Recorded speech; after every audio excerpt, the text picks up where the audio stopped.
নমস্কাৰ কাশ্মীৰত যি ধৰণে ভয়াবহ শিলাবৰ্ষণ কৰা হয় অনুৰূপ এক পৰিৱেশ সৃষ্টি হৈছে অসমৰ লখিমপুৰত আৰক্ষী আৰু উত্তেজিত ৰাইজৰ সংঘাতৰ দৃশ্য আমি এই মুহূৰ্তত আপোনালোকক দেখুৱাইছো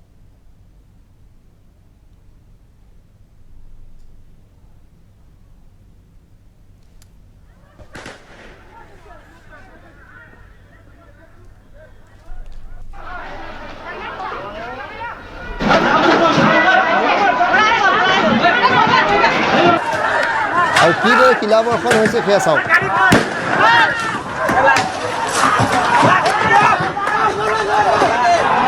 এই আৰক্ষীৰ ওপৰত আক্ৰমণ কৰা হৈছে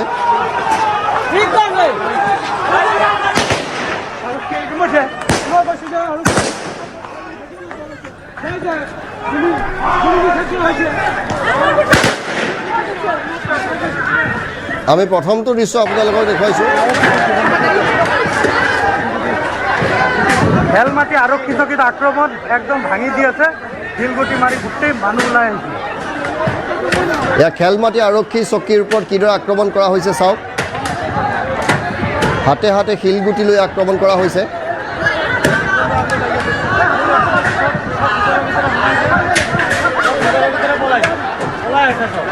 এয়া খেলমাটি আৰক্ষী চকী এনে দৃশ্য হয়তো আপুনি কাশ্মীৰত দেখিছে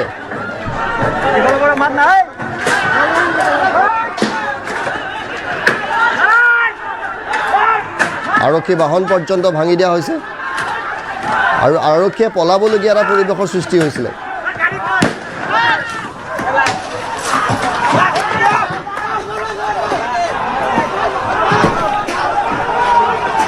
আৰক্ষীয়ে পলাব লগাৰ পৰিৱেশৰ সৃষ্টি হয় ইয়াৰ পিছতেই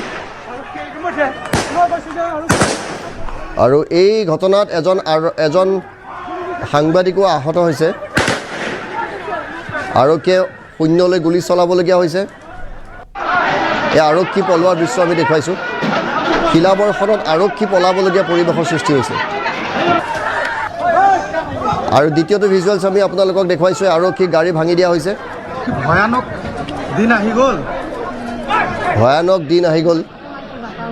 আৰু অসম পুলিচৰ গাড়ী ভাঙি দিছে আশ্ৰফ আলী নামৰ এজন আছামীৰ মৃত্যু হৈছিলে আৰক্ষীৰ জিম্মাত আৰু কিদৰে শিলগুটি নিক্ষেপ কৰা হৈছিলে চাওক আৰক্ষীয়ে শিলগুটিসমূহ গোটাইছে আপুনি কাশ্মীৰ বুলি এয়া ভুল নকৰিব এয়া হৈছে লখিমপুৰ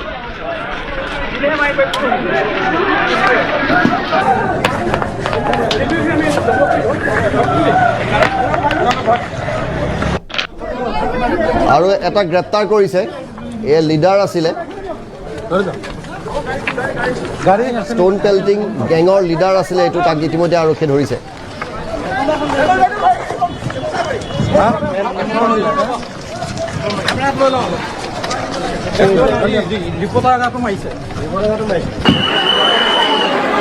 আৰু হাজাৰ হাজাৰ ৰাইজ ওলাই আহিছিল আচলতে আৰক্ষীৰ জিম্মাত এজন আছামীৰ মৃত্যু হৈছিল ডিজিপিৰ নিৰ্দেশত ইতিমধ্যে অভিযুক্ত আৰক্ষী আৰু হেড কনষ্টেবলক নিলম্বন কৰা হৈছে কিন্তু ভয়াবহ পৰিৱেশৰ সৃষ্টি হয়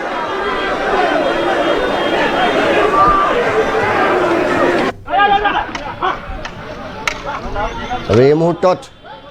পৰিস্থিতি নিয়ন্ত্ৰণৰ বাবে আৰক্ষীয়ে ৰাজপথত টহল দিছে আৰু এয়া ব্যৱহাৰ কৰা গুলীৰ খালী কাৰ্টিজ পৰি আছে আৰক্ষীয়ে যথেষ্ট কেইবা ৰাউণ্ড ফায়াৰিং কৰিব লগা হয় শূন্যলৈ আৰু আমাৰ সাংবাদিক হাছিনুৰে উত্তেজিত ৰাইজৰ সৈতে কথা পাতিছিলে সেই মন্তব্য আছে সেয়াও আমি আপোনালোকক শুনাইছোঁ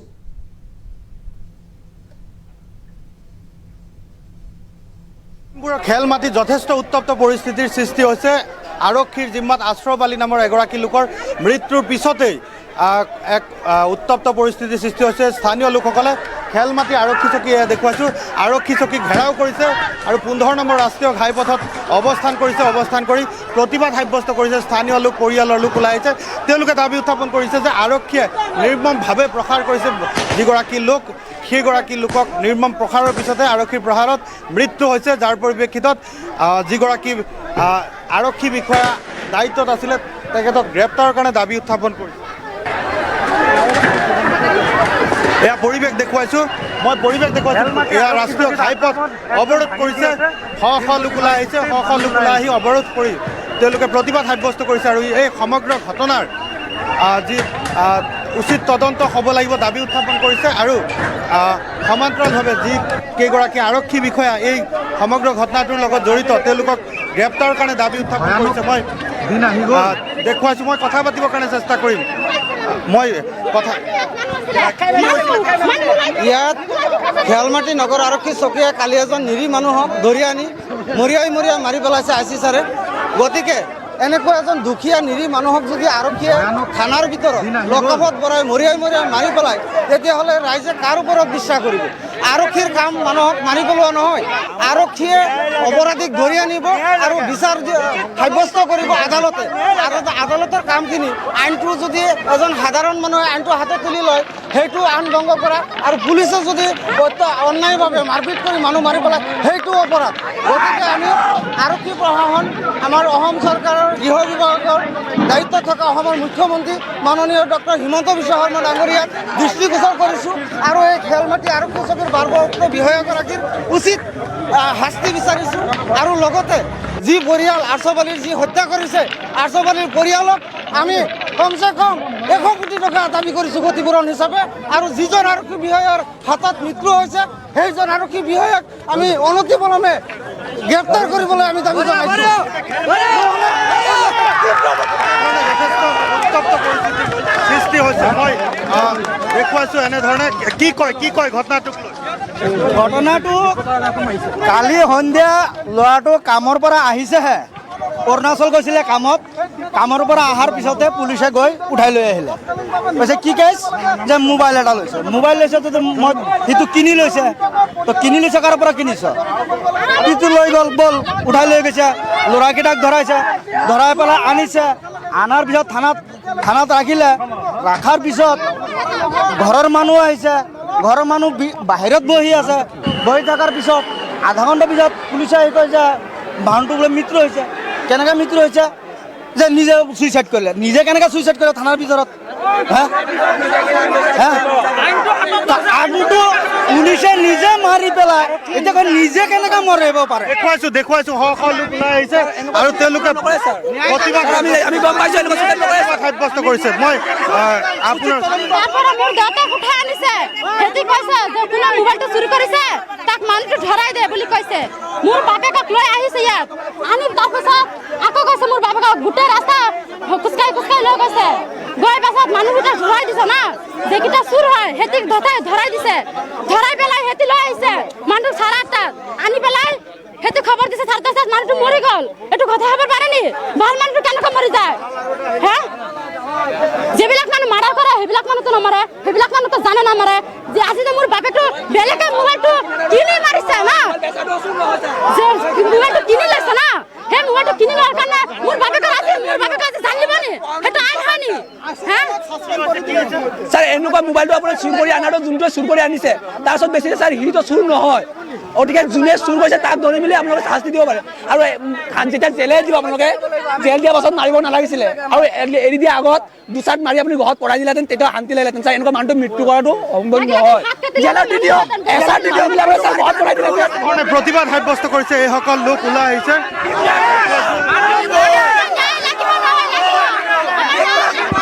যথেষ্ট উত্তপ্ত পৰিস্থিতিৰ সৃষ্টি হৈছে আৰু তেওঁলোকে দাবী উত্থাপন কৰিছে খেলমাটি আৰক্ষী চকীৰ যিগৰাকী ভাৰপ্ৰাপ্ত বিষয়া আছে ভাৰপ্ৰাপ্ত বিষয়াগৰাকীক গ্ৰেপ্তাৰ কৰিব লাগে আৰু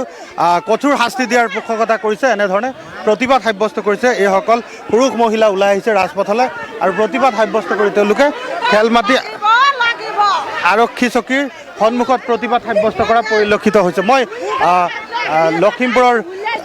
অতিৰিক্ত আৰক্ষী অধীক্ষক আছে মই কথা পাতিবৰ কাৰণে চেষ্টা কৰিম এই দেখুৱাইছোঁ এয়া খেলমাটি আৰক্ষী চকী এইখন আৰক্ষী চকীৰ ভিতৰতে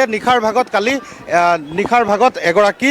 অভিযুক্তৰ মৃত্যু হৈছে আৰক্ষীৰ জিম্মাত থকা এজন লোকৰ মৃত্যু হৈছে যাক লৈ এতিয়া এনে উত্তেজনাপূৰ্ণ পৰিস্থিতিৰ সৃষ্টি হৈছে আৰু এই মুহূৰ্তত আমাৰ হাতলৈ খবৰ আহিছে খেলমাটি আৰক্ষী চকীৰ যিগৰাকী ভাৰপ্ৰাপ্ত বিষয়া দীপাংকৰ চাংমাইক নিলম্বন কৰা হৈছে আৰু ইয়াৰ বিপৰীতে যিগৰাকী ৰাতিৰ ভাগত চেণ্ট্ৰি আছিলে দেউৰী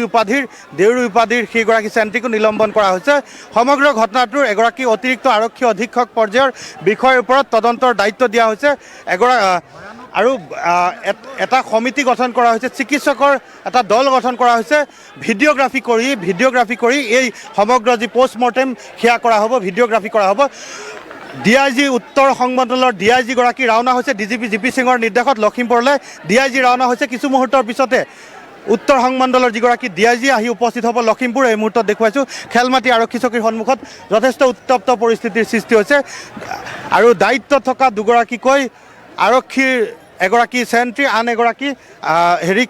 আৰু ভাৰপ্ৰাপ্ত বিষয়া এগৰাকীক নিলম্বন কৰা হৈছে। মই কথা পাতিবৰ কাৰণে চেষ্টা কৰিম পোনপটীয়াকৈ। লখিমপুৰৰ অতিৰিক্ত আৰক্ষী অধীক্ষকগৰাকী আছে, মই অকণমান আপোনাৰ ওচৰত আহিছোঁ। যথেষ্ট উত্তপ্ত পৰিস্থিতি, শেহতীয়াকৈ ভাৰপ্ৰাপ্ত বিষয়া এগৰাকী চেণ্ট্ৰিক নিলম্বন কৰা হৈছে। হয়, আমাৰ কালিৰ ঘটনাটোৰ সন্দৰ্ভত আমাৰ সন্মানীয় DGP মহোদয়ৰ নিৰ্দেশ মৰ্মে খেলমাটি আউটপোষ্টৰ চেণ্ট্ৰি ডিউটিত থকা বৈৰাম দেউৰী আৰু লগতে IC ছাব ইন্সপেক্টৰ দীপাংকৰ চাংমাইক তাৎক্ষণিকভাৱে ছাছপেণ্ড কৰা হৈছে। আৰু গোটেই ঘটনাটোৰ তদন্ত প্ৰক্ৰিয়া কেনেধৰণে কি হ'ব? ঘটনাটোৰ তদন্তটো চলাবৰ বাবে আমাৰ এডিশ্যনেল SP ৰেংকৰ এজন অফিচাৰক দায়িত্ব দিয়া হ'ব। আৰু পষ্টমৰ্টেমৰ ক্ষেত্ৰত হয়, আৰু ইনকুৱেষ্টটো এজন মেজিষ্টেৰিয়েল ইনকুৱেষ্ট কৰা হ'ব। আৰু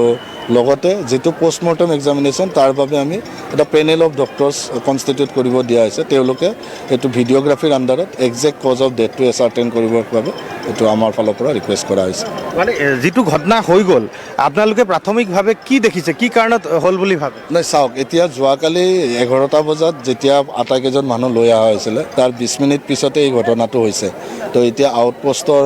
যিজন IC আৰু সংঘীয় ষ্টাফ আছে তেওঁলোকক সোধপোছ কৰোঁতে তেওঁলোকে কৈছে যে মাৰপিট কৰা নাই বুলি, আশ্ৰফালে কোনো ধৰণৰ মাৰপিট কৰা নাই বুলি কৈছে। কিন্তু যিহেতু এজন ব্যক্তিক আমি থানাত অনাৰ পিছত মৃত্যু হৈছে, এইটো আমাৰ দায়িত্ব তেখেতৰ মৃত্যুৰ কাৰণ উলিওৱা, আৰু সেইকাৰণে এজন এডিশ্যনেল SP ৰেংকৰ অফিচাৰক এনকুৱাৰীৰ কাৰণে দায়িত্ব দিয়া হৈছে। তদন্তৰ প্ৰক্ৰিয়াত গোটেইখিনি কথা পোহৰলৈ যেতিয়া তেখেতক লৈ অনা হৈছিল তেতিয়া তেখেতৰ স্বাস্থ্য পৰীক্ষা কৰা হৈছিল নে? তেখেতক জাষ্ট আহি আমি নেক্সট এটা অপাৰেশ্যন আছিলে বঙালমৰাত, তালৈ যোৱা কথা আছিলে। আৰু এটা লেপটপ ৰিকভাৰী আছিলে, এটা মোবাইল ইয়াত ৰিকভাৰী হৈছিলে আৰু লেপটপটো বঙালমৰাৰ পৰা ৰিকভাৰী কৰা কথা আছিলে। সেই যুঁজাটো চলাই থাকোঁতেই তেখেত ঢলি পৰিছিলে। নিশ্চয়কৈ সেয়া আছিল লখিমপুৰৰ অতিৰিক্ত আৰক্ষী অধীক্ষক হেডকোৱাৰ্টাৰ। আৰু সমগ্ৰ যি প্ৰতিবাদ দেখুৱাইছোঁ, প্ৰতিবাদ নিয়ন্ত্ৰণৰ কাৰণে আৰক্ষীয়ে চেষ্টা কৰিছে যদিও কোনো কাৰণতে ইয়াৰ যিসকল প্ৰতিবাদকাৰী আছে তেওঁলোকে ৰাজপথ এৰি দিব বিচৰা নাই আৰু ৰাজপথ ঘেৰি ৰাজপথ অৱৰোধ কৰি তেওঁলোকে প্ৰতিবাদ সাব্যস্ত কৰিছে। আৰু খেলমাটি আৰক্ষী চকীৰ সন্মুখৰ যি 15 নম্বৰ ৰাষ্ট্ৰীয় ঘাইপথ আছে সেয়া তেওঁলোকে অৱৰোধ কৰি প্ৰতিবাদ সাব্যস্ত কৰিছে। এই মুহূৰ্তত দেখুৱাইছোঁ।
গাড়ী আছে নেকি?